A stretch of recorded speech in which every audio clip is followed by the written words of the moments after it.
జనసేన నాయకులకి PAC chairman Nadella Manohar గారికి ఇక్కడికి వచ్చేసిన జన సైనికులకి సభకు మద్దతుగా వచ్చిన వీర మహిళలకి నా హృదయపూర్వక నమస్కారం.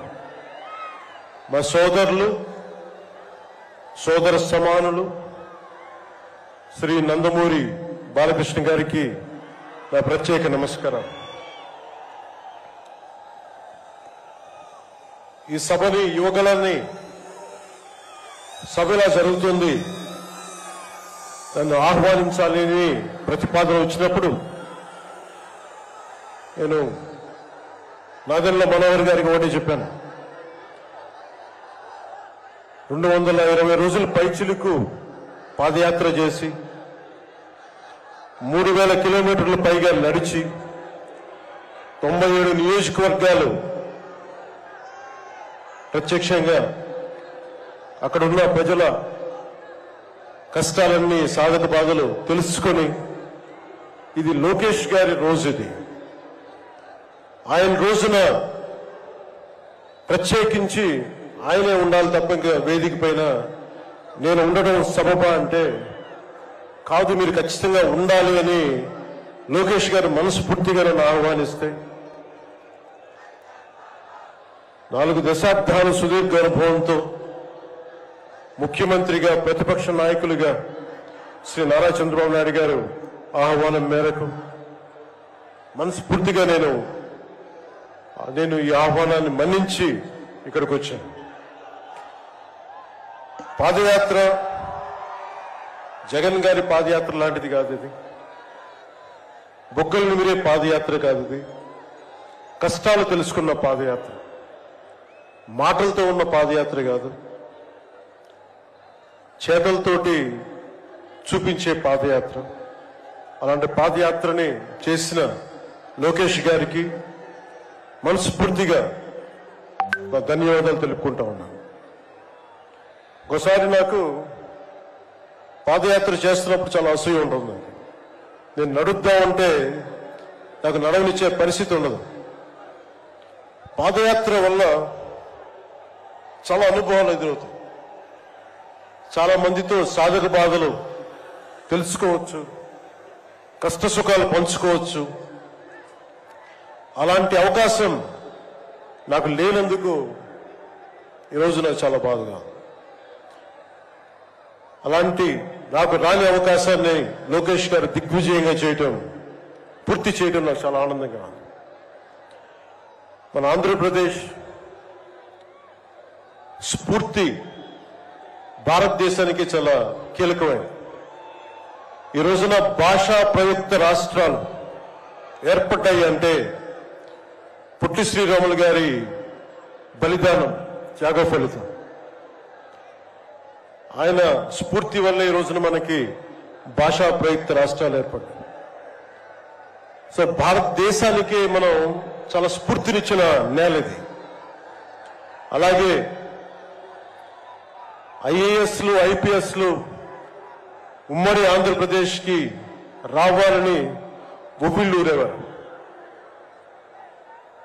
ఈ ఐఏఎస్ అకాడమీల్లో, నైనిటాల్లో ఉండే అకాడమీస్ లో ప్రతి ఐఏఎస్ అధికారి చెప్పేది ఆంధ్రప్రదేశ్ ఒక మోడల్ స్టేట్, అది అక్కడికి వెళ్ళాలి.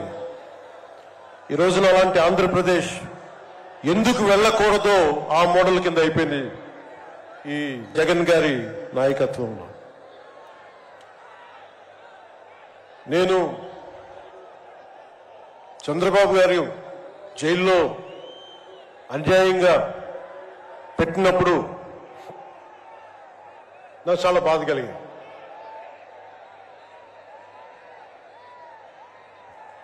కష్టాలు చూసిన వాడిని, కష్టాలు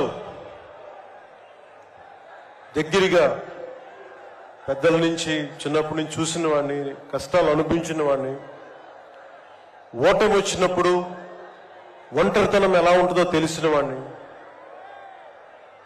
ముఖ్యంగా శ్రీ నారా చంద్రబాబు నాయుడు గారి కుటుంబ సభ్యులు వేదన అర్థం చేసుకున్నవాడిని. శ్రీమతి భువనేశ్వరి గారి బాధని దూరం నుంచే అర్థం చేసుకున్నామని. నేను ఏమి ఆశించి మద్దతు ఇవ్వలేదు. మనిషి కష్టాల్లో ఉన్నప్పుడు నా వంతు సాయంగా ఉండాలి అని చెప్పి బయటికి వచ్చి రాజమండ్రి జైలు వారిని మాట్లాడి ఇన్ని దశాబ్దాలు సుదీర్ఘ రాజకీయ అనుభవంతో జాతీయ స్థాయిలో ఎన్డీఏ లాంటి దీనికి పక్షానికి చాలా కీలకమైన బాధ్యతలు వహించిన వ్యక్తి. ఆయన్ని జైల్లోకి అన్యాయంగా పెట్టడం చాలా చాలా బాధ కలిగించింది.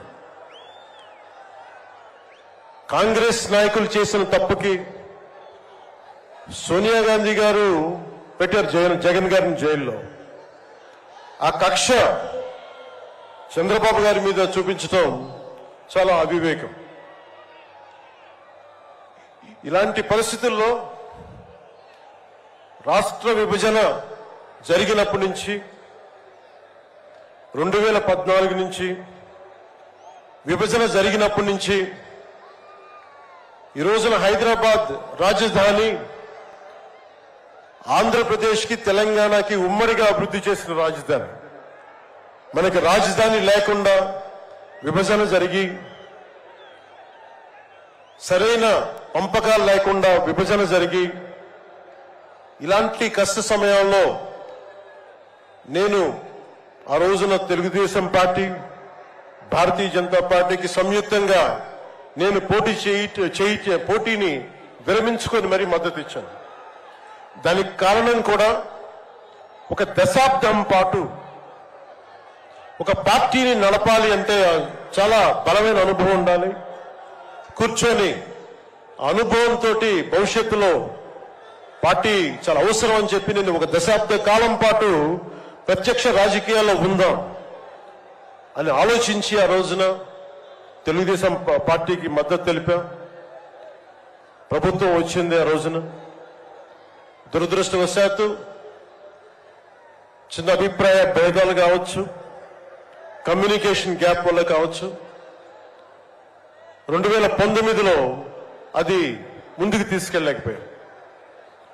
ఆ తీసుకెళ్లలేని లోటు, దాని తాలూకు రియాక్షన్ వైఎస్ జగన్ ప్రభుత్వం వచ్చేసింది. నేను ఏ రోజున కూడా ఒక దశాబ్దం కాలం పాటు చాలా సుదీర్ఘమైన అనుభోగిలో రాజకీయాలకు ఈ ఆంధ్రప్రదేశ్కి కావాలి. నా వంతు కృషి నేను మద్దతు ఇద్దామని ఆ ప్రయత్నంలో మనం మిస్ అయ్యాం. దాన్ని ఈ 2024 మనం ప్రభుత్వాన్ని స్థాపిస్తున్నాం, మార్పు తీసుకొస్తున్నాం, జగన్ని ఇంటికి పంపించేస్తున్నాం. నేను వింటుంది 25 మంది ఎమ్మెల్యేలని మార్చారు, ఇంకొక 80 మంది, మొత్తానికి కలిపి 80 మంది ఎమ్మెల్యేలు మారుస్తున్నారని వింటా ఉన్నాను. మార్చాల్సింది ఎమ్మెల్యేలు కాదు, ఈ రాష్ట్ర ముఖ్యమంత్రి జగన్. నాకు జగన్ మీద వ్యక్తిగతంగా నాకు అసలు కోపం లేదు. నిజంగా ఒక బలమైన ఆధిక్యతతోటి ముఖ్యమంత్రి అయ్యి ప్రభుత్వాన్ని సమర్థవంతంగా నడిపి ప్రజలకి మేలు చేయాల్సిన వ్యక్తి కూల్చివేతలతో మొదలుపెట్టాడు. ప్రత్యర్థుల్ని ఇబ్బంది పెట్టే విధంగా, ప్రతి ఒక్కరిని ఎదురు తిరిగితే ఏంటని ప్రశ్నిస్తే వారిని కేసులు బనాయించి ఇబ్బంది పెట్టే పరిస్థితుల్లో ఈ ముఖ్యమంత్రి ఉంటే నేను ఇలాంటి ప్రభుత్వం ఉంటుందని నేను ఊహించలేదు.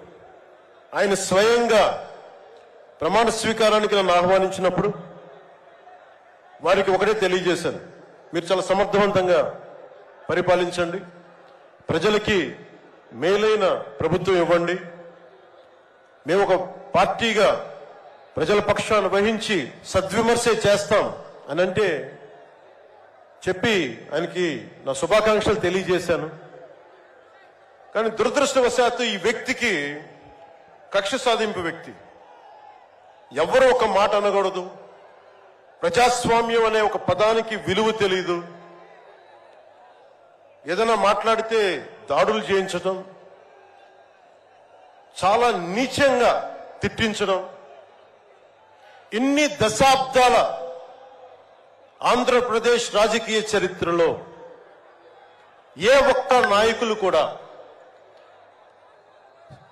వైఎస్ రాజశేఖర రెడ్డి గారితో కలిపి కూడా ఏ ఒక్కరు కూడా ఇంటిలో బయటికి రాని ఆడపడుచుల్ని తల్లుల్ని ఒక్క మాట లేదు. ఎవరు కూడా నాయకుల్ని తిట్టారు, విమర్శలు చేశారు, దిగజారుడిగా మాట్లాడి ఉండొచ్చేమో, కానీ ఇంటిలో బయటికి రాని ఆడపడుచుల్ని, ఇంటి పట్టునే ఉండి బయటికి రాని తల్లుల్ని చాలా నీచంగా విమర్శించే ఈ సంస్కృతి జగన్ నాయకత్వంలో ఈ వైసీపీ ప్రారంభించింది.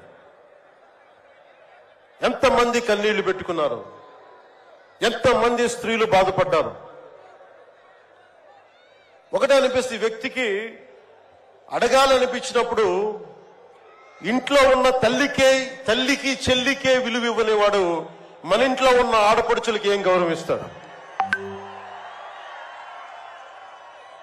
ఇంట్లో తల్లికి చెల్లికి విలువ ఇవ్వనేవాడు 30,000 మంది ఆడపిల్లలు అదృశ్యం అయిపోతే ఏం పట్టించుకుంటాడు? మొన్న 22 ఒక సంవత్సరంలోనే ఎన్సీఆర్బీ డేటాలో